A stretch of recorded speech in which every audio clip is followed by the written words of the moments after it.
Welcome aboard the Boat Buyers Secret Weapon podcast, where we're dedicated to helping first-time and experienced boat buyers find the right boat at the best price so they have years and years of boating fun, because life truly is better on a boat. Today's podcast is sponsored by the Boat Buyers Secret Weapon YouTube channel. Don't pay too much for your next boat. Just visit boatbuyerssecretweapon.com/save to watch a short video. Now, let's hop aboard and have some fun.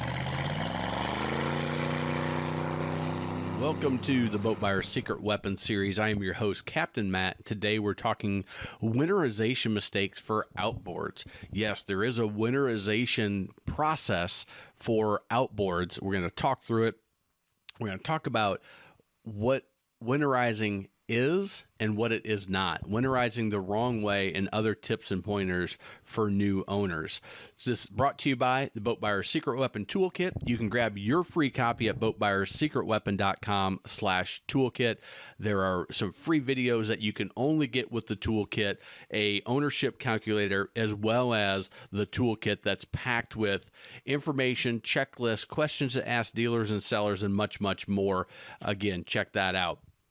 So when it comes to winterizing an outboard, it's very, very simple, and yet there are some things that you need to do, and there are some steps that people miss because it's not necessarily about the freezing temperatures. So winterization is all about dealing with freezing temperatures, right? Keeping your engine from having freeze damage. Now, you would think, hey, I was sold this outboard and they told me I didn't have to winterize it. That's partially correct, but partially incorrect. Let's take a look at these three pictures here. You can see the one in the top left, that Yamaha outboard is tilted up. In the second picture on the top right, it's tilted mostly down, and then the picture on the bottom middle, it is tilted all the way down. Now, the freeze damage that can happen, if you know, when water freezes, it expands, and when it expands, it's going to crack or break whatever is in its way. It is very hard and can cause a lot of damage. So the winterization mistake that people make is they have an outboard, they leave their outboard trimmed all the way up, or even partially up, and water, condensation, rain, snow gets in that prop hub. That water freezes, expands, and it starts breaking things in the prop hub, in the gear casing, and it can cause major issues. So the steps for winterizing an outboard are very simple.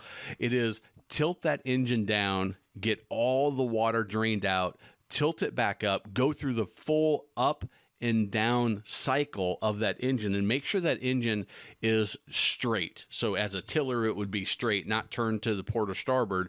That way you get it all the way down and all of the water comes out from anywhere that you are looking. Now, I say that takes care of the winterization process, but when I look at it, I think of winterization as kind of all-encompassing of what are we going to do to put this boat away, because it's not going to be used at the same level. Even if you're in the southern climates where you're still going to run the boat a couple of times, you're still putting that boat away, and you're likely not using it as often, or even letting it sit for a couple of months, 3 months, even 5-6 months, depending on where you are, if you've got a pontoon in the Midwest or the Northeast or up in Canada.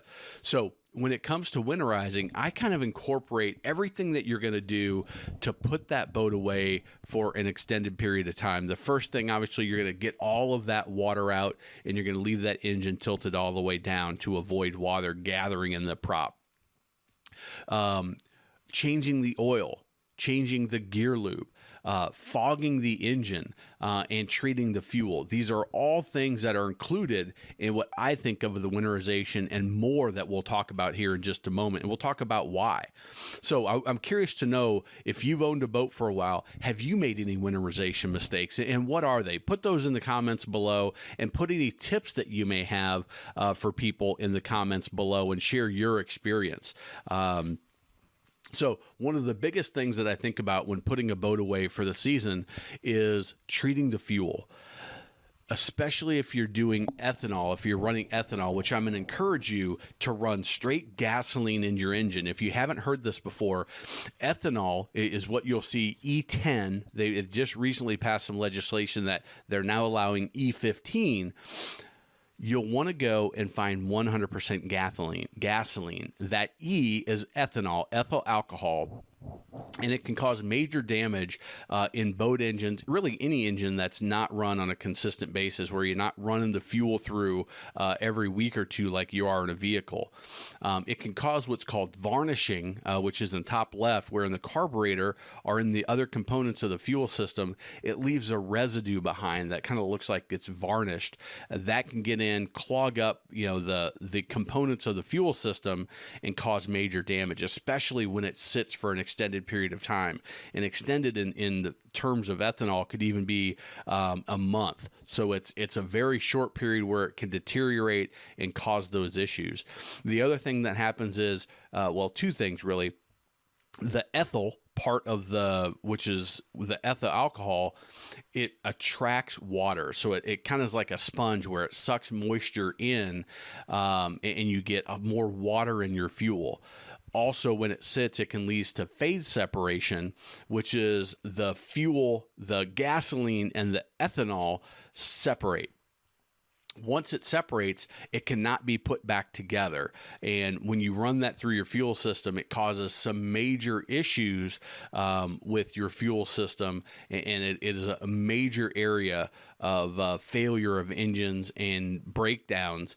The other thing that ethanol does is if it's left in the fuel system, it can gum up your fuel lines and even deteriorate your fuel lines, really eating it up from the inside. So from the exterior, everything looks fine.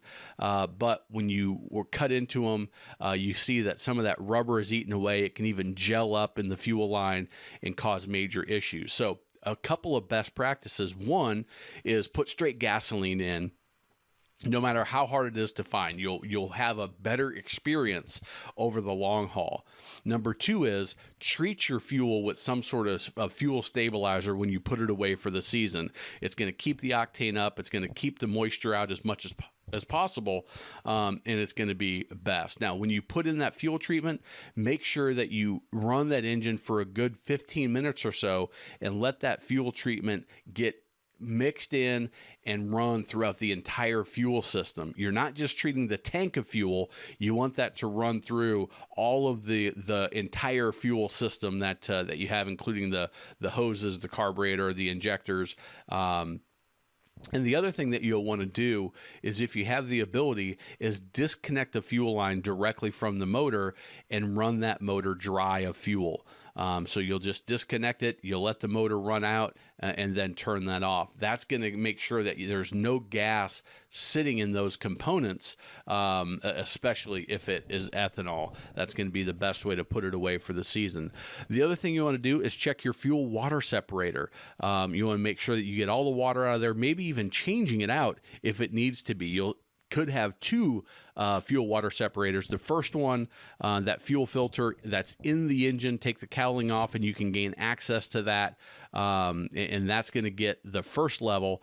And then you have the other one that comes directly off the tank. In some models, you'll have it, some you won't. That's the one that's going to capture most of the water, and that's the big one that's on the exterior of the engine. So you want to check both of those, change them out if they need to be changed, but address those every season. The next is your battery. Leaving your battery in your boat is a recipe for disaster. The battery will be dead, guaranteed, when you get ready to pull it out for next season. So at a minimum, you want to disconnect the terminals so that nothing is drawing any voltage from that battery. Your stereo is going to draw a consistent amount. Any electronics that you have, even the bilge pump, and there may be just some minor draws coming from other components of the engine, depending on what kind of boat you have. And the best practice the minimum is to disconnect the terminals so there's nothing to draw. But the best practice is to pull that battery or batteries, put them on a trickle charger somewhere in the house, in the garage. If you are storing them, You want to make sure you get them up off the floor. So at a minimum, put them on some 2x4s and keep them off that concrete floor, and keep them on the trickle charger if possible, or just tucked away, knowing that you'll likely need to charge them up, but that will maintain the batteries, make them last longer, and when you put them back in the boat, you know you've got a fresh charge on them. The other thing is put the boat away clean, inside and outside. One of the worst things you can do is put a boat away for an extended period of storage and have it be dirty, especially on the interior. Mold and mildew loves to take off in those environments, dark, warm, and wet. So, you have a couple of warm days in the wintertime, it warms up, it gets humid, some condensation forms. Next thing you know, mold and mildew have taken off. You pull your covers open in the spring, and that mold and mildew has just ruined your interior, and you've got a big cleaning project on your hands. So the best practice, clean that interior, clean that exterior, get it polished, get it waxed, get it clean, get it dry before you put that boat away. The other thing you'll want to check is you'll want to check your prop hub, and if you do some fishing, even pull that prop off, grease it up, make sure there's no fishing line or anything that's tied up in the prop, and make sure that prop shaft is nice and straight, and inspect that as well. Remember, when you store the boat, store it straight down. You can even pull that prop off so that there's less likely that any water condensation will get in that prop hub. But again, either way, you've got to make sure that you store that completely down, maybe even putting a plastic bag over that prop or that prop shaft, and keep all of that water out of there to avoid a major situation. And then you'll want to cover that boat, whether you go as far as shrink wrapping it, which is a great way to go. You'll want to make sure that whatever cover you have on that boat, it's going to be able to sustain the water and the snow and any weight that accumulates on it. Some people will even build a frame inside. 2x4s or PVC pipe works real well because there's no sharp edges. Put a frame together so that any water or snow is supported and it doesn't damage your cover, which one is going to be an expensive repair, but two, it also then exposes your boat to the elements. It's going to be soaking wet in the middle of winter, and you're going to have a big mess on your hands, and you're going to have a repair bill come the spring to replace that tarp or that cover, as well as whatever damage may have been caused when that snow and ice and all the other stuff went in your boat. The other thing you want to consider when you're putting your boat away is critters love to get in a boat, tear up the upholstery, make a nice warm cozy bed in your boat for the long winter's haul. So you'll want to put either some mothballs or something else that's going to keep the critters out of that boat, so that's not an attractive place for them to stay. And especially if you're going to put your boat away where you don't have access to it, you want to make sure you address that so that you don't have an unpleasant surprise when you unwrap the boat. Another little thing when you are putting the cover on and tucking it away for its final rest for the winter is open all of your storage compartments, take the cushions off slightly, kind of put them askew so that everything can breathe. Put some drying agent in there, whether you get it from West Marine or you go the inexpensive route and put some cat litter in a plastic bowl. Just make sure that nothing that's going to leave a stain or rust. And you put that in the boat to attract any moisture, again, to keep it as dry as possible when you are putting the boat away for the long haul. So you may hear, hey, it's an outboard.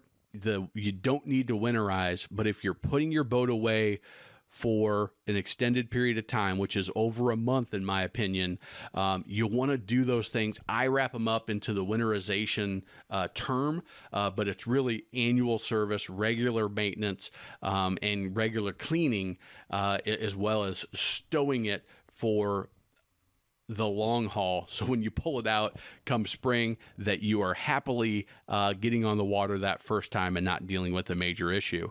And again, open all the compartments. That should have been before the wrapping, but open all the compartments so that everything stays dry. So be sure to grab your toolkit, boatbuyersecretweapon.com/toolkit. Give us a thumbs up, leave us a comment, hit that red button and subscribe to the channel. Click that little bell so you get notified of other videos, and YouTube has recommended some videos for you that you may find interesting, enjoyable, and fun. Thanks a lot. We'll talk to you on the next one. Let's pull up the anchor and run this podcast back to the dock. We'll be back again with another helpful and fun episode next time. If you'd like to be a guest on the podcast, visit boatbuyersecretweapon.com/guest, and I'll help offer insights into your boat research and shopping experience. Also, we'd appreciate it if you took just 2 minutes to rate and review this podcast on Apple, Spotify, or wherever you get your podcast. It helps others find us so we can help more boaters. If you enjoyed this episode, please share it in your boating groups on social media. They will certainly thank you. And by the way, if you haven't already, grab your free Boat Buyers Secret Weapon Toolkit at boatbuyersecretweapon.com/toolkit. And so you don't pay too much for your next boat, visit boatbuyersecretweapon.com/save for a short video. Now, before we go, I want to leave you with a few first-time boating tips for when you own your new boat. Number 1, know your local boating laws, basic navigation rules, and how to operate your boat safely. It'll make boating even more fun for everyone. 2, be aware of your wake at all times and pay attention to no wake zones because you are responsible for your wake. When maneuvering at slow speeds, you can put out an enormous wake. If going slow, be courteous, save some fuel, and drop down to idle speed, just in forward gear to ensure there is no wake. This could save you an expensive ticket and will keep you from being that guy on your waterway. Number 3, boats do not have headlights. They have docking lights, specifically made for seeing in tight quarters and docking. Do not turn your docking lights on while cruising down the water. It can blind other boaters and is very dangerous, and again, could save you an expensive ticket. Number 4, follow the maintenance schedule for your boat. Change the oil, impeller, gear lube, winterize if you need to winterize in your area. Inspect your trailer tires, bearings, and grease the hubs if you're a trailer boater to ensure you don't experience expensive and unnecessary repairs that will impact your boating time. Number 5, always double check your plug is in, your battery is charged, and the fuel is full before heading out for a day on the water. It could just save your boating day. And if you're a trailer boater, I've got a few extra tips. Number 1, at the boat ramp, prepare your boat, your gear, and your guests in the staging area.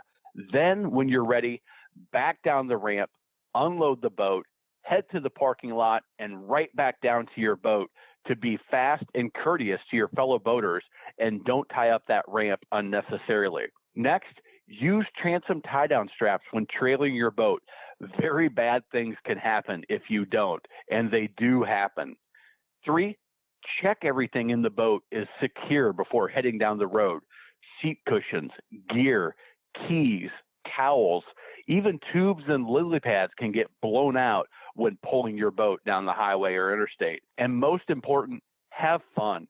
Enjoy your boat and get on the water as much as possible because life truly is better on a boat. Until next time, this is your friend in boating, Captain Matt.